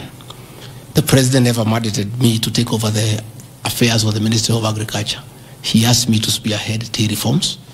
I did the tea conference in Kericho, brought all the stakeholders together, and as a result, I created a synergy among all the stakeholders, and we agreed that those people who had gone to court withdraw the cases, and now the Tea Act is operational, and that will see meaningful reforms.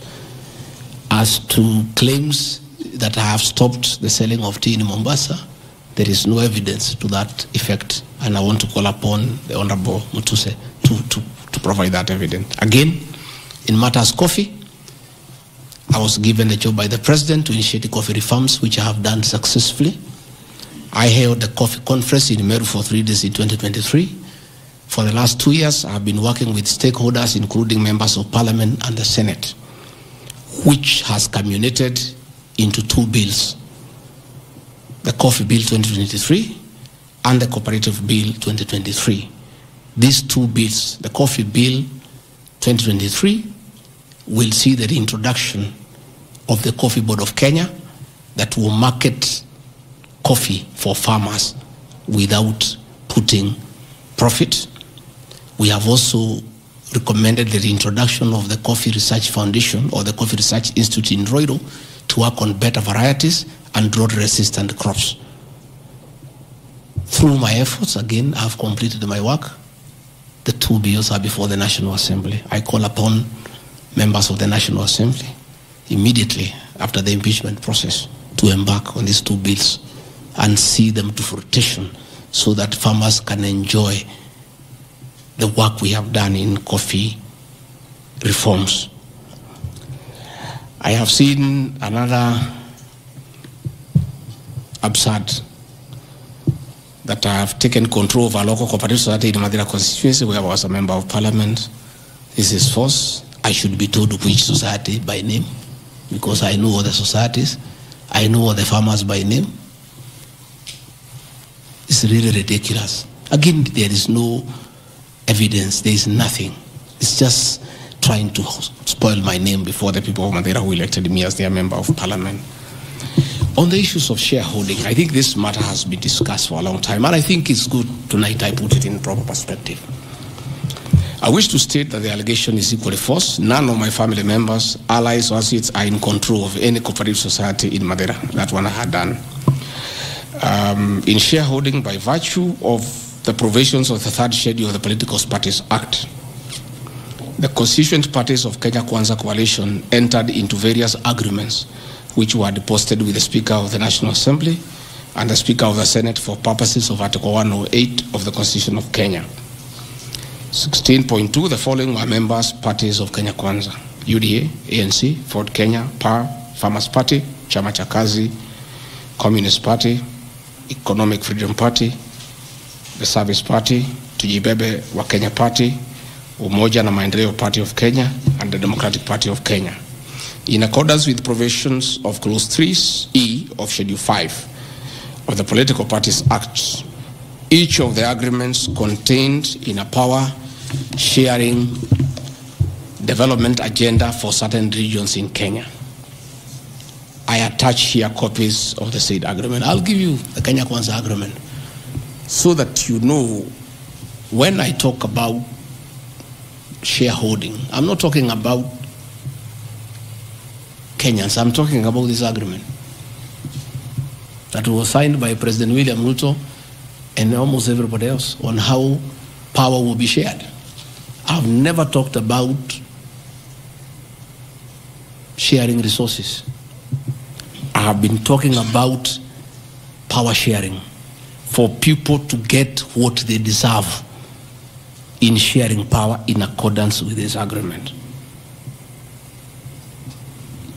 Like, for example, in an agreement between UDA, ANC, and Ford Kenya, the UDA would nominate the president and the deputy presidential candidates, which has happened.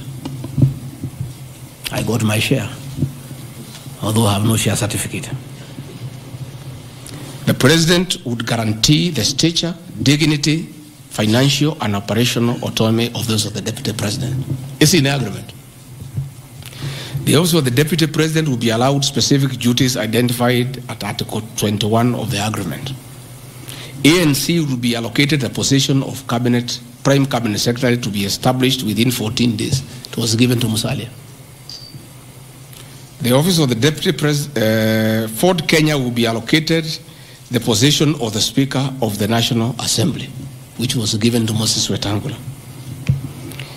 In accord with Article 2.1 of the Power Sharing Agreement, ANC and Ford Kenya would have a 30% share of national government positions. So, the Honorable Musalia Mudavadi, the Honorable Wetangula, and the people of Western, please don't condemn Rigathi Gachagua. The agreement is here, defining your share in the government. It is not me.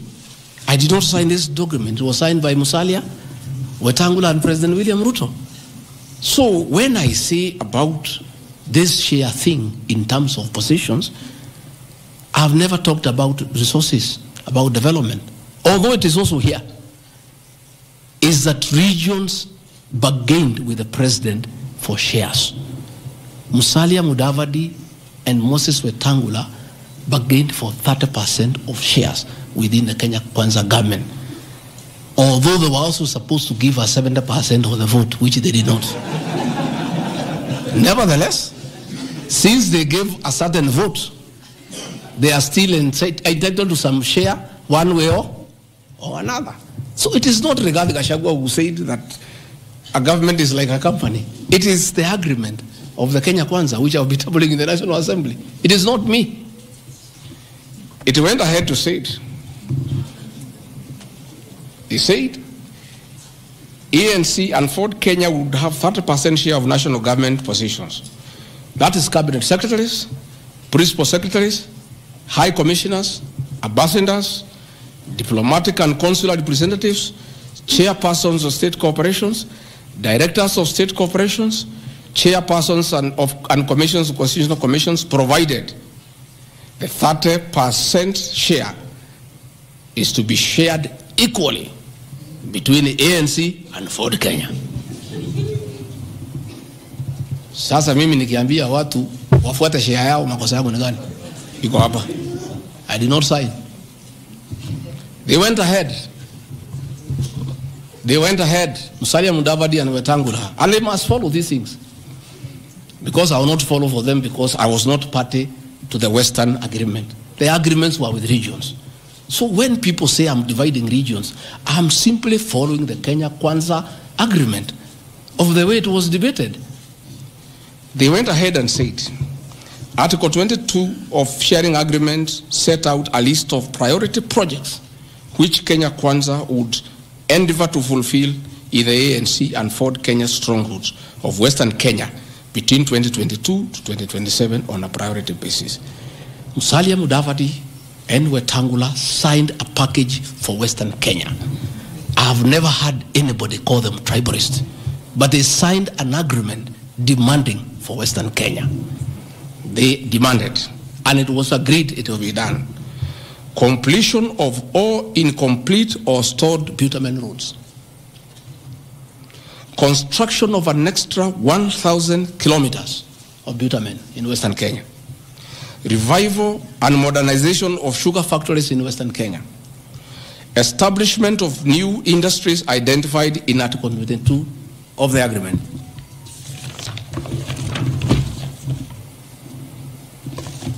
Ladies and gentlemen,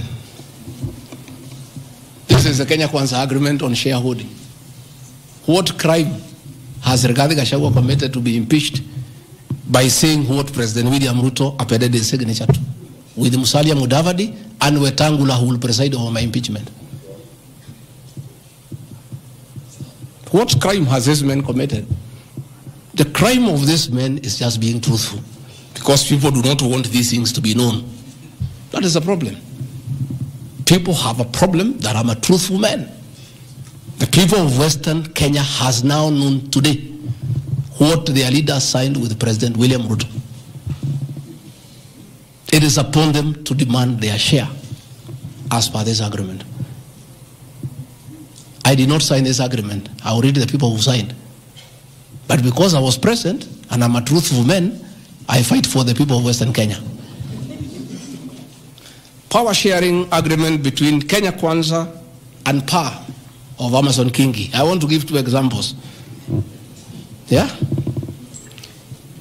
In accord with Article 8 of the agreement, PAR would be allocated the position of the Speaker of the Senate. He negotiated for himself. Let's be truthful. You brought this motion. We'll discuss. The people of Kenya must know the truth, so that if Rigathi Gachagua is being crucified for being truthful, let the people of Kenya know why he is being crucified. How can Moses Wetangula say I should be impeached because of saying people to get their shares, when he is a signatory to a share agreement with the president on what will go to Western Kenya? And then they accuse me of tribalism. They did not say anything should go to Central or Mount Kenya. They talked about Western. When I say something for Mountain, I'm a tribalist. King, he said, position of Speaker, you are mepewa. Per Article 9A of the Power Sharing Agreement, POWER would nominate the candidate for appointment of one principal secretary when Kenya Kwanza came to power. Wamepewa. For Article 9B, the Power Sharing Agreement, Kenya Kwanza and POWER would agree on what share of national government positions, cabinet secretaries, principal secretaries, high commissioners, ambassadors, diplomatic and consular representatives, chairpersons, state corporations, etc., etc. Power sharing agreement, that is a word, so that nobody should ever again in this country ever accuse me of talking of shares. It is not me. It is my boss, President William Ruto, who appended his signature with other leaders that Kenya is like a company of shares. It is not me. And he signed the agreements. Sharing Kenya is here, it's being shared. True or false? True or false? They have shared the Speaker, they have shared the Senate, they have shared Deputy President, they have shared the President. That's what I've been saying. And then I'm being told that I'm dividing the country along ethnic lines. I did not append this signature. I'm just being truthful. That is my crime. People want these things to be hidden so that they pretend to be nationalistic and say Rigathi Gachagua is tribal. But the people who append these signatures are the ones who should explain why they were signing things for their regions only. Yet they say they are national leaders. Power sharing agreement between the Kenya Kwanza coalition on one part and the Communist Party, nini. So, Service Party, at least I saw Chama cha Kazi, they say the party leader should get something. Moses Kuria was given something. The Service Party of Mwangi Kujuri got nothing. You know? So, unajua sasa, ile shida iko Kenya hii ni ukora. And people not being truthful. The agreements are here. Like in a Communist Party, they have been making noise. They signed an agreement, they have not seen anybody. Yeah? So,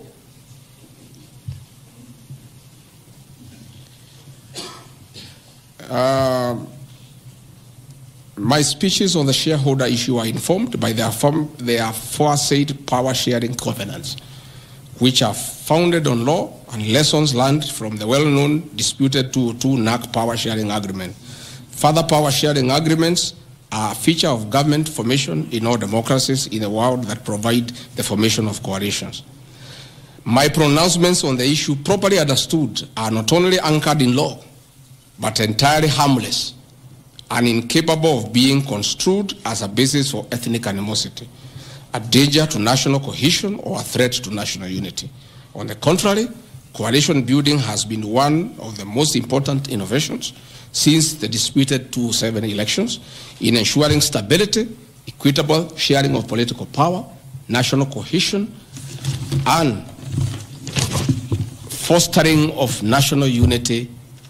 Indeed, Kenya Kwanza's main opponent in the 2022 general election, Azimio la Umoja, One Kenya Coalition Party, was a political party consisting of 25 or so political parties who also executed a power sharing agreement as required by Schedule 3 of political parties. However, notwithstanding of the said power sharing agreements, upon election as the Deputy President of Kenya, I went out of my way, as required by the Constitution of Kenya, to serve all Kenyans regardless of their political preferences during the election or ethnic origin. I'll produce videos on all those things. Again, my decision to embrace the broad-based government following the decision of the cabinet after the Gen Z protest is that I support coalition building. And even when the Honorable Right Odinga came, he got some shares. True or false? I mean, surely, why is Rigathi Gachagua being vilified? By just being truthful. You know, it's good to be truthful. I have heard that my saying we observe this agreement is a threat to national unity. I have never been caught by the National Cohesion and Integration Committee to tell me that I have said something that can create ethnic disharmony. On the issues of one man, one vote, one shilling, I am told again that it can create tribal hatred. How? The one man, one vote, one shilling is not a formula for Mount Kenya region. Far from it. The one man, one vote, one shilling talks about equity. The gist of that formula is that all Kenyans should be treated equally. If we are giving bursary to the children of Kenya, let us agree how many children we have. If there are 30 million and we have 100 million, we divide equally and distribute to every constituency to those children. If a hospital takes care of 1,000 patients, we decide based on population what is the size of the hospital to be constructed in Roiro, where there are 800,000 people. If one borehole serves 500 people, do you construct one borehole in an area where there are 10,000 people? You need to construct more boreholes. That's all. And these populations are everywhere in Western Kenya, in Kisii, in Rift Valley. The high numbers are not just in the Mount Kenya region. This is a formula, in my view, that is good for everybody. Again, it is not a law because I pronounce myself. It's just an opinion. And in our democracy, I think it's only fair to allow people to have freedom of speech and to be entitled to an opinion. There are those who talk one man, one vote, 1 kilometer, and it is their right. And we should also listen to them and consider. And all those opinions can be harnessed and people can agree which is the best formula to take care of the people of Kenya. That is all I said. I wanted to read to the people, of course, the projects that were negotiated, but I don't seem to have that page. I produce it tomorrow in Parliament. So that when they hear I am fighting, I am also fighting for them. Mine, for the Mount Kenya, and President William Ruto, we never wrote anything, because I'm a very trusting man. So is my people, as we did word of mouth. So once in a while, we may argue kidogo kidogo because there is nothing written. So sometimes it's when people say I'm blackmailing the president, but I'm simply asking, my boss, we agreed the following, can we please do it? We agreed this on that, can we do it? We agreed that the people of Mount Kenya who had been given jobs by Uhuru will not be removed without being replaced.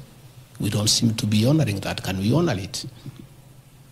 We agreed where we needed to replace somebody who has not performed, we exchange 1 for 1. Can we do it? We agreed that we need to give Mau Mau roads priority. Can we please do it? Because that is what we agreed. It's simply people being honest with each other and living true to a gentleman's agreement. That is what it is about. So I wanted to explain to the people of Kenya, I am not against any region of Kenya. I am just a crusader for honesty and for fulfilling written and unwritten agreements. That is all I am. I say if we agree on something, please let's do it. If we agreed we shall do ABCD before we are elected, let's do it. If we agreed we shall not brutally evict innocent people, please let's not do it. If we agreed that we shall create a good business environment for people to do business, please let's not do it. If we agreed there shall be no abductions and extrajudicial killings, please let's be true to the people of Kenya. That is all.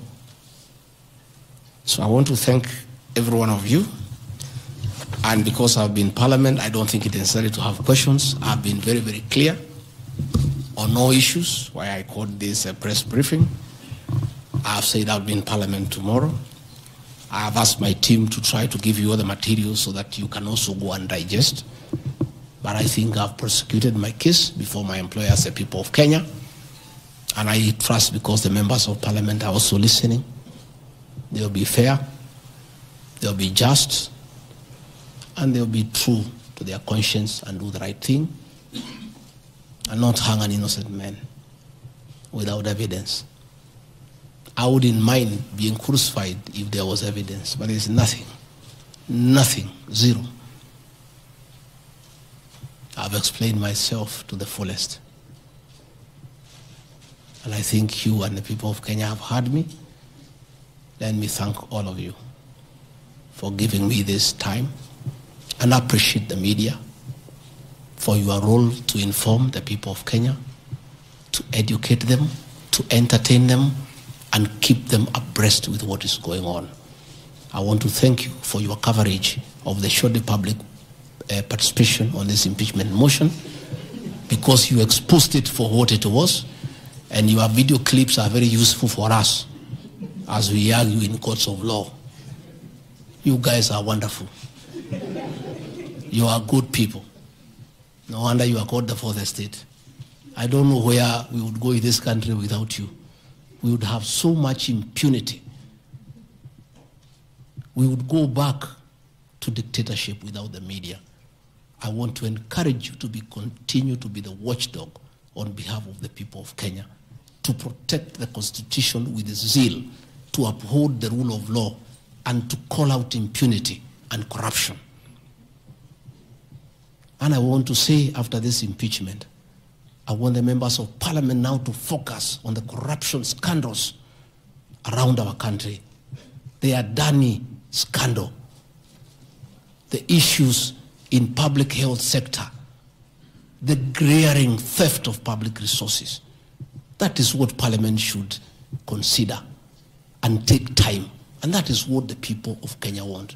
And I really want to thank the media for being a very responsible watchdog on behalf of the people of Kenya.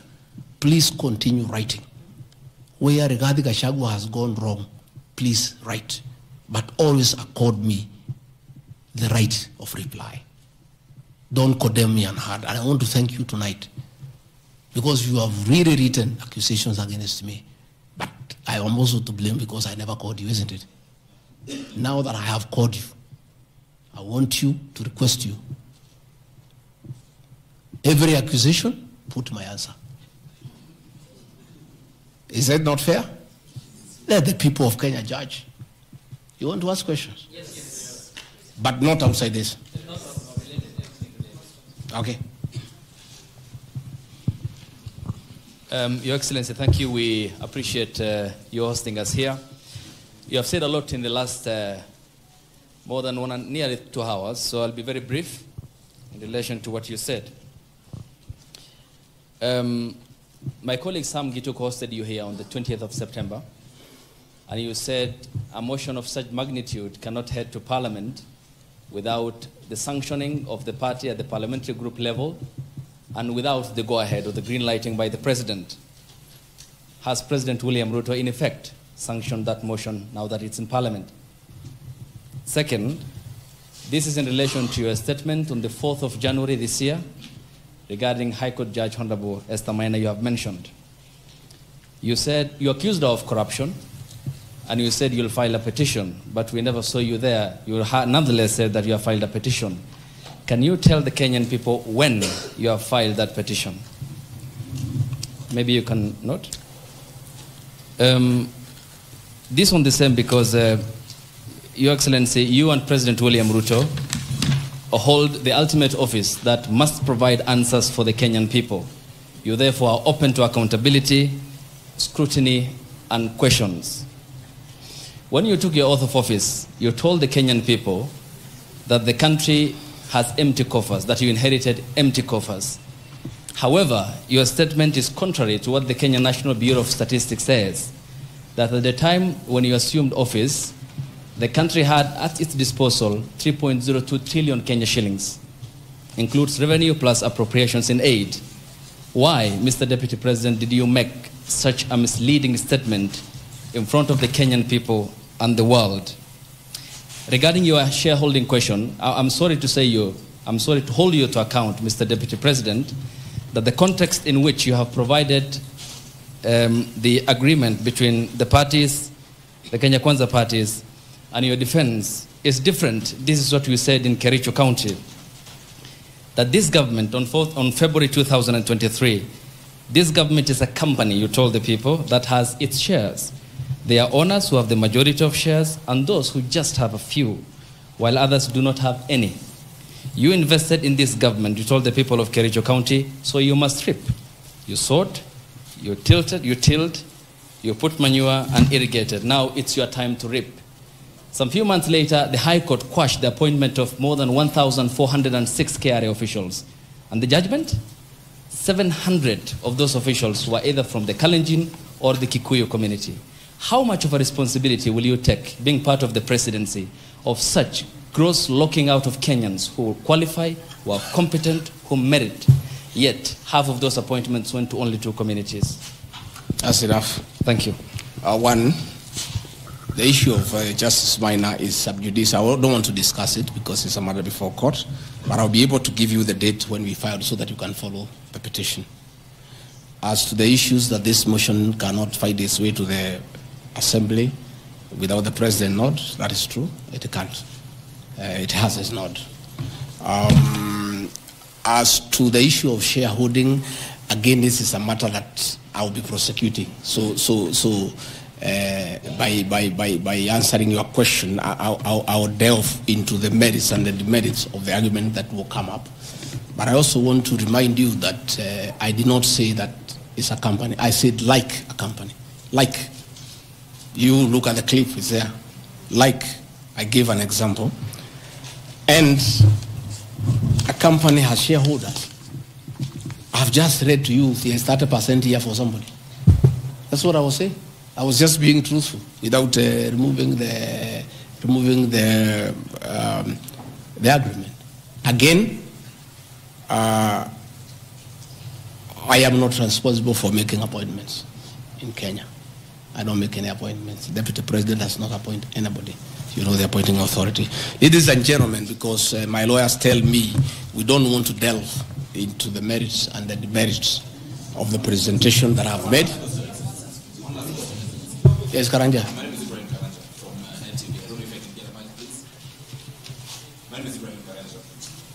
From NTV. Your Excellency, when you apologized to President Uhuru Kenyatta, you said that the words used then were out of political reasons, and that's why you are apologizing. So why should Kenyans believe you today that what you're saying is not for political reasons, for your own immediate benefit? My second question, Your Excellency, what next if this impeachment happens tomorrow? If you're impeached, what next for you? If you're not impeached, then what next in this political marriage between you and President William Ruto? Let's say your answer is what I've discussed here are facts. It's for the people of Kenya to look at the facts and decide whether they have the necessary veracity or not. As to what I'll do or not what I'll do, let's cross the bridge when we get there.